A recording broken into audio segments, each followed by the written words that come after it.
Bonjour à toutes et à tous et bienvenue dans ce nouvel épisode de Sportivement Vôtre. Aujourd'hui, nous prenons la direction d'un club exclusivement féminin. Il s'agit du Youth Handball. Et pour nous accompagner tout au long de cette émission, je suis avec son président, Francis Manot. Bonjour.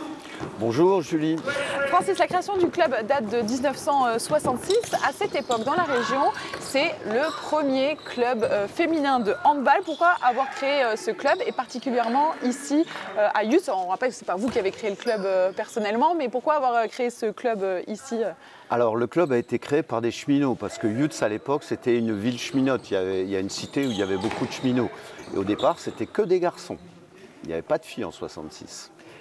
Et les filles sont arrivées à quelle année? 78. En 78, donc quand même quelques années plus tard. Et à cette époque-là, donc la formation de Metz Handball féminine a été créée en 68. C'est ça qui s'appelait à l'époque la SPTT Metz. Que j'ai bien connu. On va en parler plus en détail dans un instant, mais avant cela, on va regarder ensemble le sommaire. Au sommaire de Sportivement Vôtre au Youth Handball, vous découvrirez le portrait d'un handballeur messin bien connu, Vincent Gérard. Le portier de 38 ans a repris du service avec le club de Barcelone. Objectif, remporter la Ligue des Champions à plus de 1000 km de chez lui. Pour sa dernière, Laura Holtzinger nous propose un exercice d'abdos dans la minute prépa. Une corde imaginaire pour des abdos bien concrets, croyez-moi. Dans le geste technique, l'entraîneur Gilles Boutiali, accompagné de Manon et Fatou, enseigneront à Julie comment réaliser le costal et la roucoulette. 2 tirs techniques pour tromper la défense. Nous partirons ensuite du côté de Montois-la-Montagne où la FSGT, la Fédération Sportive et Gymnique du Travail, a organisé les championnats de France de judo. Un événement ouvert à tous grâce à une structure méconnue.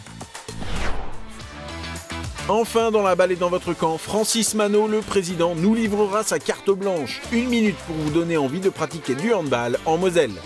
Sportivement Vôtre, hop là, c'est parti! Francis, on continue de parler de l'évolution du club. Avec vous, vous en êtes le président depuis 2009. Vous avez aussi été entraîneur, donc vous avez vu quand même passer pas mal de titres, vous nous disiez juste avant.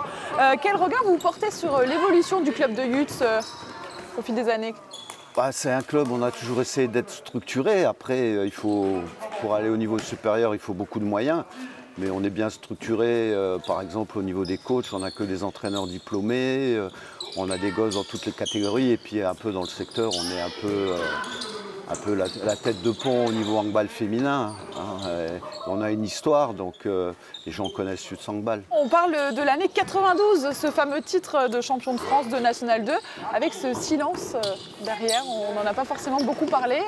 C'est vrai qu'à l'époque, ça faisait quelques années qu'on était en N2 et on avait du mal à passer le palier supérieur, la N1. Et puis toutes les planètes se sont mises ensemble, tout a collé. Et puis alors c'était que des filles principalement d'ici, il n'y avait pas de recrues extérieures, sauf il y avait une Roumaine. Une Roumaine qui avait fait les JO en 88 et à l'époque, c'est quand il y a eu la chute du mur, tout ça, et elle est venue en France. Et c'était une joueuse exceptionnelle. On avait plusieurs fois fait deuxième en N2 et là avec elle, on a fait premier de notre poule, on a joué les quarts de finale, le final fort pour le titre de champion de France métro à Clermont qui était un souvenir magnifique et les finales métro dom-tom à la Guadeloupe où on a fait aussi champion de France. Donc vraiment, l'année 92, c'est celle qui vous a le plus marqué vous, Oui, celle-là m'a énormément marqué parce que c'était nouveau, on découvrait plein de choses. Et puis, dans la région, il n'y avait pas de club féminin qui avait obtenu des titres. Metz commençait à monter en puissance tout doucement, mais on n'était pas loin derrière eux à l'époque. À l'époque. Et en 1999, vous accédez à la D2 avec une équipe qui est très jeune. Est-ce qu'il y a un parallèle à faire avec votre effectif actuel? Absolument. On a souvent eu des équipes très jeunes. Et l'année-là, en 99, qu'on est monté en D2, c'est vrai qu'on n'avait pas des tonnes de joueuses d'expérience. Il y en avait quand même une ou deux. Mais on avait surtout un groupe jeune et puis surtout des filles formées à Youth ou dans la région. Vincent Gérard, ça vous dit quelque chose? Ah oui, Vincent Gérard, déjà c'est un Mosellan. Je pense peut-être que même quand il était tout jeune, j'ai dû jouer contre lui quand il était à Metz. Au SMEC, oui, à l'époque. Ouais. Je le connais bien sûr. Ouais, Bon. Puis il y avait la famille Gérard. Avant. Ils étaient plusieurs à jouer. Et quand ils jouaient à Dieu-Loire notamment, on s'est tiré la bourre parce que je jouais avec les garçons ici à Yutz. Un bon souvenir. Même en Meurthe-et-Moselle, donc à travers les frontières départementales. Ouais, tout à fait. Bon, Vincent Gérard a pris sa retraite récemment, on le sait, mais il est sorti de sa retraite parce qu'il a été recruté par le FC Barcelone, rien que ça. Objectif pour le portier mosellan, remporter la Ligue des Champions. Il est notre portrait de la semaine.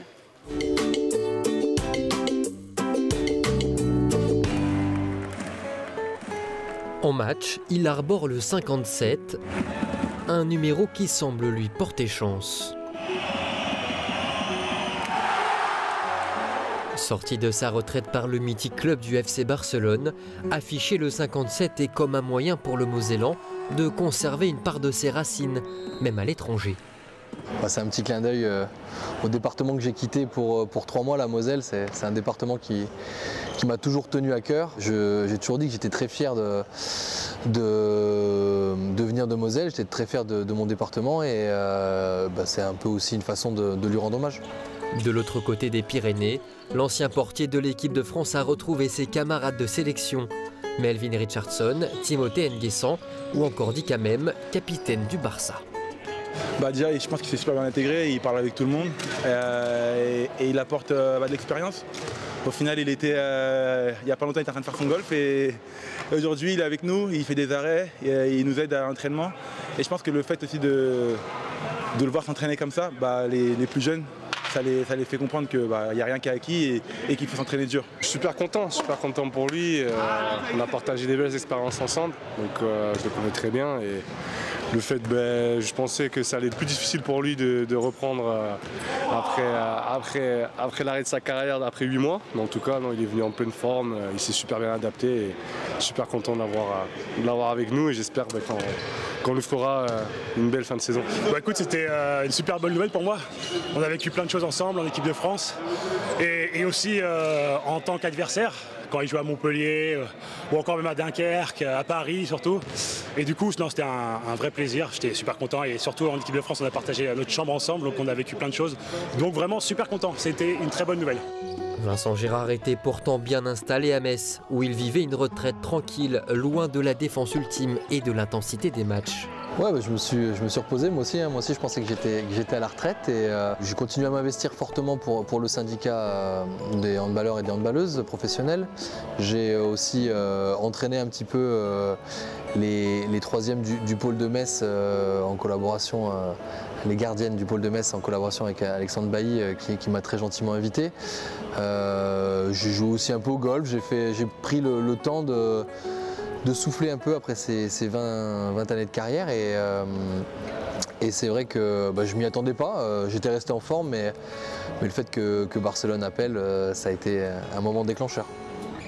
Un retour dans les sphères du haut niveau, nous le retrouvons d'ailleurs avec l'œil tuméfié d'un ballon pris au visage à l'entraînement.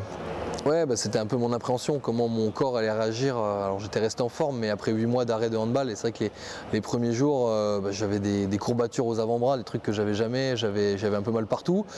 J'avais aussi des inquiétudes sur mes adducteurs, est-ce qu'ils allaient tenir? Tout tient plutôt bien.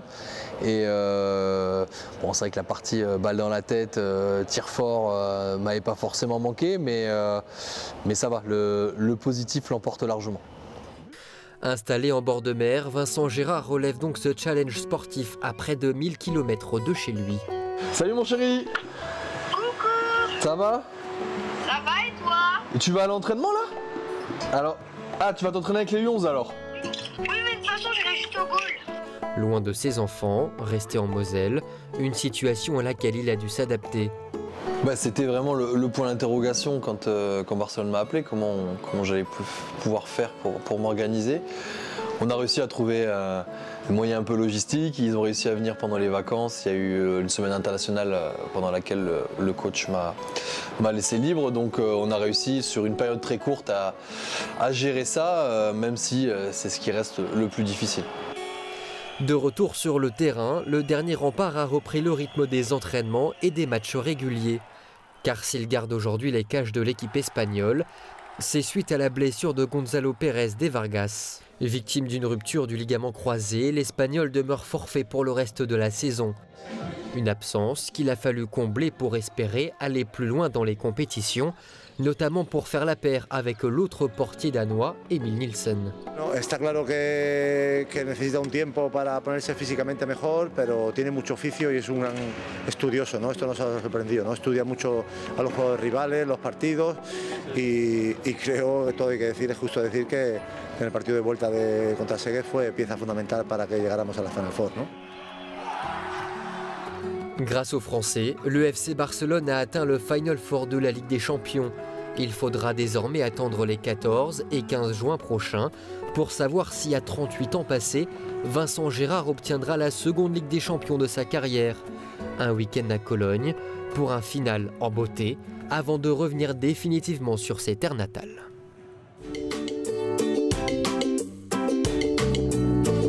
Alors Vincent Gérard avait fait un arrêt de près de 9 mois de handball. Il n'avait pas retouché un ballon depuis 9 mois. Qu'est-ce que ça veut dire sur la condition physique des sportifs de haut niveau dans la pratique du handball? J'étais un peu surpris parce que je savais qu'il avait arrêté. Mais après, je lui fais confiance, c'est un battant, c'est un gagnant. Il lâche rien sur un terrain, il a la hargne. Donc je pense qu'il arrivera à tirer son épingle du jeu. Mais il a déjà fait 2-3 matchs là, qui se sont quand même très bien passés. Sur le terrain, ça ne se voit pas qu'il a fait 9 mois d'arrêt. Est-ce que l'entraînement de handball, comme là on le voit les jeunes derrière aussi, ça permet de garder la condition physique quand même, c'est quelque chose de complet dans la pratique. Quand on s'est entraîné longtemps, pendant des années, même si on arrête quelques mois, on ne perd pas tout. Il a aussi longtemps été en équipe de France, en Moselle, on le sait, les joueuses de Metz Handball majoritairement sont un vivier pour l'équipe de France. Olivier Crumble, c'est aussi originaire de Moselle. Et on le rappelle, les filles ont décroché, l'équipe de France féminine, la médaille d'argent aux Jeux de Paris cet été. En quoi cette vitrine pousse les jeunes à venir s'inscrire dans les clubs locaux? Alors, comme Ayut, par exemple. Oui, déjà parce que Metz a une grosse renommée en Moselle. Tout le monde connaît Metz Handball. Et donc, clairement, il y a des gamines qui viennent parce qu'elles veulent faire du handball féminin. Et donc, elles viennent grâce à Metz, elles intègrent des clubs, c'est clair. Et à l'équipe de France aussi, grâce à l'équipe de France aussi, ça permet... On a la chance d'avoir en France un sport féminin qui est à haut niveau. Le nombre de licenciés augmente énormément au niveau des filles par rapport à d'autres sports comme le volley, le foot. On a beaucoup de licenciés et ça crée une grosse émulation. Et grâce à Olivier qui a obtenu des résultats fantastiques, il a quand même été champion olympique, champion du monde, champion d'Europe.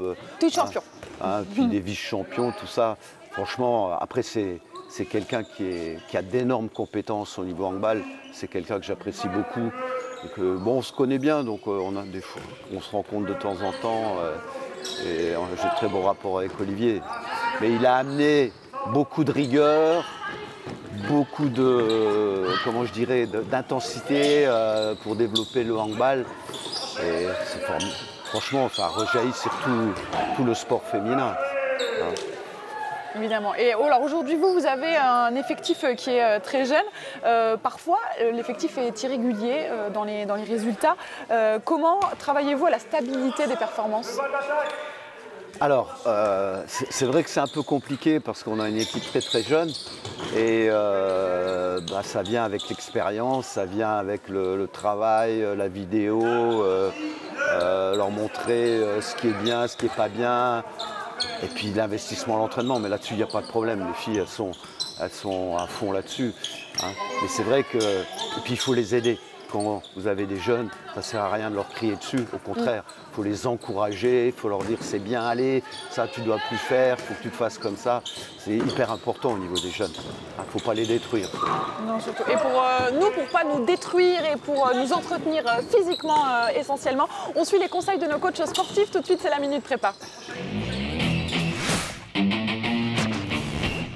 Bonjour à tous, aujourd'hui je vais vous montrer un exercice qui va vous faire travailler la sangle abdominale.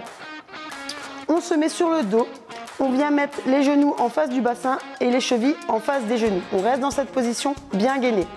On imagine une corde qui descend du plafond et avec une main, on va la récupérer, on vient la tirer et ainsi de suite. On vient bien chercher bien haut, on cède de l'épaule au sol pour aller chercher encore plus haut. Tout le long de l'exercice, il faut bien aspirer nombril et contracter bien les abdos en rentrant bien ventre. Et le bassin reste toujours en légère rétroversion. Il ne faut jamais avoir mal au dos. Si vous avez mal au dos sur les abdos, il faut arrêter ou baisser de niveau. À vous de jouer!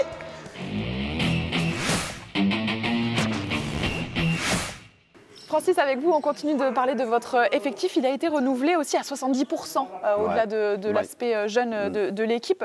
Est-ce que cette politique est un choix assumé ou c'est juste une nécessité conjoncturelle ? Bon, là, c'est un choix assumé. On aime bien avoir des jeunes qui viennent du club ou un peu de l'extérieur, ce qui est le cas. On a eu la chance cette année de récupérer 2 filles du pôle que le pôle nous a proposé. Hein. Et moi, je préfère avoir un effectif jeune parce qu'il y a plus de potentiel de développement. C'est la raison essentielle. Le Youth Handball a battu Metz Handball en première division. Comment est-ce que vous décririez aujourd'hui vos relations avec ce club ? Alors j'ai de bonnes relations avec Metz, je connais très bien Thierry Wasman et je connais très bien Manu Mayonade. L'entraîneur ? Ouais, l'entraîneur, je connais bien les deux. Après, on n'est pas sur la même planète, donc il peut arriver que des filles de Metz viennent chez nous parce qu'elles ne réussissent pas à Metz, que ce soit en N1, dans leur centre de formation ou en D1. Mais voilà, après nous, si on a des gamines qui sont très très bonnes, y en a, là ça fait 2 ou 3 ans de suite où on a des filles qui intègrent leur centre de formation. Voilà, donc ça se fait, en fait, Youth est une sorte de passerelle entre le pôle espoir et Metz Handball. Ça se joue plus dans ce sens-là et les joueuses de Metz Handball peuvent aussi venir à Youth. Ouais, on peut le dire comme ça, ouais. On peut le dire comme ça. Quel que soit l'effectif, quel que soit le niveau, on le sait, au handball, il y a de nombreux gestes techniques. Et tout de suite, je vais retrouver l'entraîneur Gilles Boutiali pour le geste technique. Donc on se retrouve dans un instant.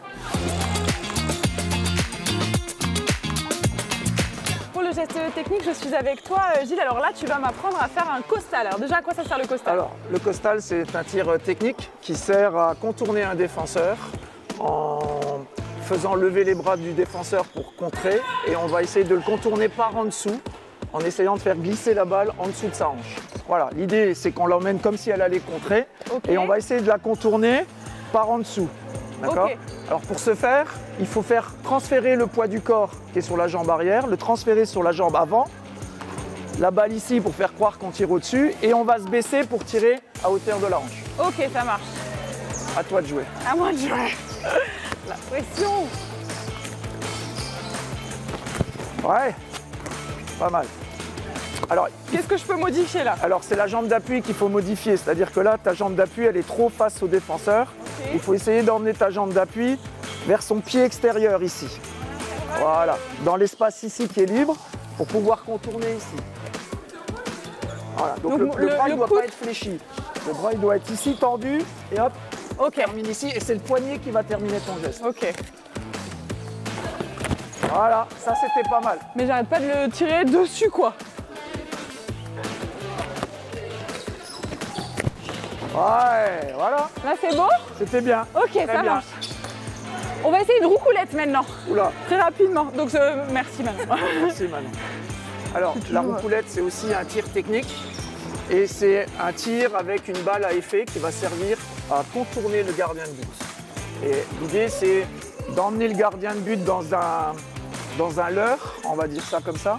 Et ensuite, le contourner en faisant tourner la balle pour qu'elle ait un effet qui va faire en sorte qu'elle va sortir du but et re-rentrer avec le poignet. Ok, donc tout se joue sur le poignet. Voilà. Donc là, hop, voilà. Ok. Il faut que la balle, elle tourne et le gardien, il est hors de... Il n'arrive pas et en fait, il ne peut pas avoir le ballon puisqu'on va réussir à le contourner complètement. Et que lui, il ne peut pas anticiper la trajectoire. C'est ça. Et donc, je me place comment? Je me place comme ça? En général, c'est un tir en suspension quand on va tirer à 6 mètres ici. On est en l'air, en suspension, et on va contourner le gardien avec un effet rentrant de la balle. Ok. Fatou, tu vas nous montrer le geste de la roucoulette. Ouais, salut Fatou, je voudrais apprendre à faire une roucoulette, faut que tu m'expliques. En suspension là-bas. Quentin, tu sors un petit peu. Voilà. C'est plus facile avec de la résine? Ouais, c'est beaucoup plus simple. Parce que tu mieux la balle. Ok. Explique-moi tout. Le geste, c'est en fait balancer la balle. En fait, c'est un effet de poignée. Ouais. Tu balances la balle d'un côté, à droite ou à gauche. Et le but, c'est avec la vitesse du poignet, c'est que la balle repart dans l'autre sens. Ok. Faut contourner le gardien. Alors, et juste au ralenti, montre-moi ce que tu fais avec ton poignet, tu fais comment? Bah, déjà, je... Oui, toi, t'es en haut. Je commence à armer pour que le gardien fasse une parade haute. En fait, elle va fixer le gardien sur une préparade. Et ensuite, elle va le contourner avec la roucoulette. Ok. Et le geste, c'est je descends la balle et c'est vraiment une rotation. Tu descends la balle et tu fais une rotation comme ça. Ok. Comme quand on ouvre une porte, c'est ça le... Oui. Quand on ouvre une porte, ok, c'est ça le geste. Ah voilà. Oui, ok. Et là, c'est clac. Impressionnant. Et là, on voit bien que la balle, elle part par là. Ouais. Et tout de suite, elle fait un change angle de droit trajectoire. carrément, quoi. Vas-y encore. Ok, Essaye encore. voyons. Voilà. En plus, elle essaie de l'arrêter, toi. Comme ça. Ouais. Voilà. Ah ouais, mais faut que tu le mettes il y a hors le de gardien. portée. Oui. Avance un peu. Voilà. Faut la mettre hors de portée du gardien. Voilà, c'est pas trop mal. Ouais, bravo. Ça, c'est une roucoulette? C'est une roucoulette. Ok, super. Nickel. Super. Tu l'as vu? Magnifique. C'est vrai, super. Magnifique. Geste technique réussi, on peut dire? On peut dire. Allez, Très impeccable. réussi. De retour avec vous, Francis, depuis le début, presque le début, on l'a vu à 10 années près, le club de Yutz mise sur les effectifs féminins. Alors pourquoi avoir gardé ce cap-là dans un monde sportif très masculin?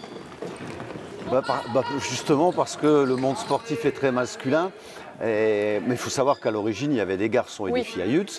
Et on a décidé de faire une scission, à savoir à l'époque, les garçons sont partis à Thionville en 85 et on est devenu un club uniquement féminin. Et j'ai aucun regret là-dessus. Parce qu'on est passé de, je sais pas, on était 80 au début, on est à 230, 240 aujourd'hui. Et vous pensez que ça a fait aussi le fait que le club a fonctionné? On est le seul club dans le secteur avec Metz. Ah non, Metz a les garçons. Oui. Mais nous, on est le seul club où on n'a que des équipes féminines. On n'a aucune équipe de garçons. Vous parlez souvent de transmission. Quel est le rôle des anciennes joueuses dans l'encadrement des plus jeunes? Déjà, le rôle de transmission, c'est l'histoire du club. Hein, alors qu'est-ce que c'est l'histoire du club? C'est quoi? C'est des valeurs qu'on partage? Voilà, c'est des valeurs d'esprit de corps, être ensemble, vivre une aventure ensemble et puis performer ensemble. Parce qu'on a quand même l'objectif de performer au niveau de ce qu'on fait au niveau des entraînements, des matchs. Voilà. Parce que clairement, on est axé sur la compétition. On va parler d'un autre sujet, de la FFSG. Est-ce que vous savez ce que c'est? FFSG? C'est la Fédération Française Sportive et Gymnique. Ah. Il propose des championnats annexes de la Fédération Française, notamment en judo. Et c'est un événement auquel nous avons assisté. Ça s'est déroulé à Montois-la-Montagne. C'est notre reportage Sport pour tous. Pas de stars, pas de strass, mais des ceintures bien serrées et une salle pleine à craquer. Pendant 3 jours, plus de 500 judokas ont foulé les tatamis dans le cadre des championnats de France FSGT, une fédération où l'amateurisme est assumé et revendiqué. Un rendez-vous préparé de longue date, avec la volonté d'ouvrir en grand les portes du dojo. En fait, c'est de rajouter des combats à nos jeunes combattants, les cadets, les juniors, pour qu'ils puissent faire plus de combats. Puis ça reste quand même un titre de champion de France. Hein. Ça leur permet de combattre à un niveau national contre des combattants qu'ils n'ont jamais rencontrés.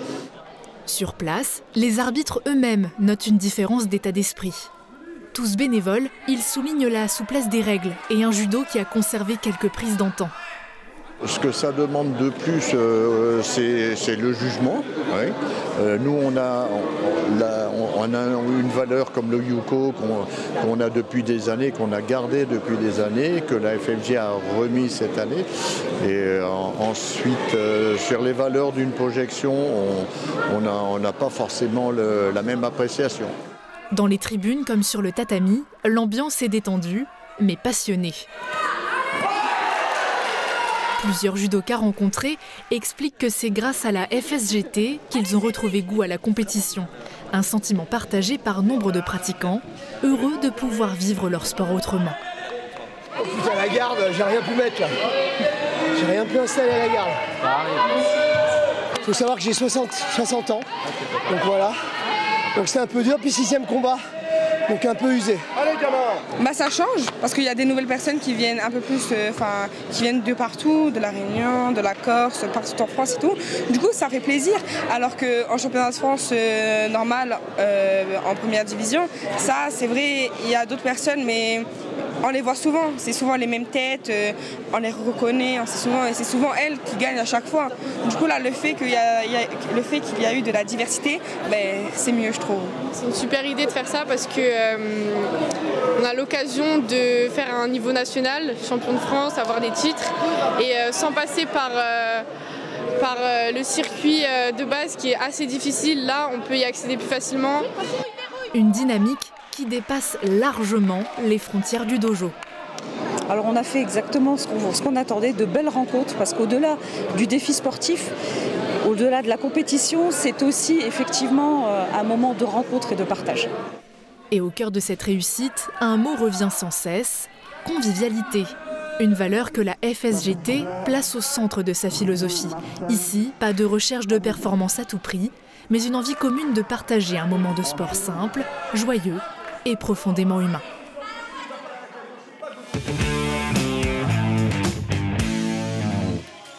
Ce genre de fédération où les règles sont un peu différentes mais tout de même similaires, c'est une autre manière de pratiquer le sport, parfois plus philosophique. Qu'est-ce que ça vous inspire, ces modèles moins compétitifs et plus inclusifs ? Bien, alors, bon, je trouve que c'est très bien pour les gens qui ne sont pas vraiment axés sur la compétition. Oui. C'est pas trop ma tasse de thé parce que moi je suis un compétiteur, hein, mais après je trouve que c'est bien parce que ça permet au moins aux gens de faire du sport, de goûter à une discipline très ludique et dans un bon esprit convivial. Hein. Eh bien, parfait, ça nous amène dans la dernière partie de l'émission. La balle est dans votre camp. C'est à vous de faire votre jet de 7 mètres. Donc c'est le mot pour dire le penalty, mais en bon français on dit jet de 7 mètres pour le penalty. Donc c'est à vous. Vous pouvez regarder la caméra juste ici. Vous avez 1 minute pour nous faire passer votre message. Alors ce que je voudrais vous dire, c'est le handball, pardon, c'est un sport merveilleux. Venez, rejoignez des clubs, que ce soit des clubs masculins ou féminins. Vous apprendrez à vivre dans la convivialité, dans l'esprit sportif, dans le respect des règles, dans le respect de chacun. Donc venez, rejoignez-nous, venez à Youth Handball, venez dans d'autres clubs. Vous verrez, c'est un sport formidable qui est très complet. Voilà, je vous remercie. Il y en a partout en Moselle en plus des clubs de handball. Hein. C'est une terre de handball en Moselle. C'est une terre de handball, tout à fait. Merci beaucoup Francis Manot d'avoir été l'invité de cette émission. Merci à vous Julie. Merci à vous de l'avoir suivi. Elle est désormais terminée. Je vous donne rendez-vous la semaine prochaine, même heure, autre club dans Sportivement Vôtre.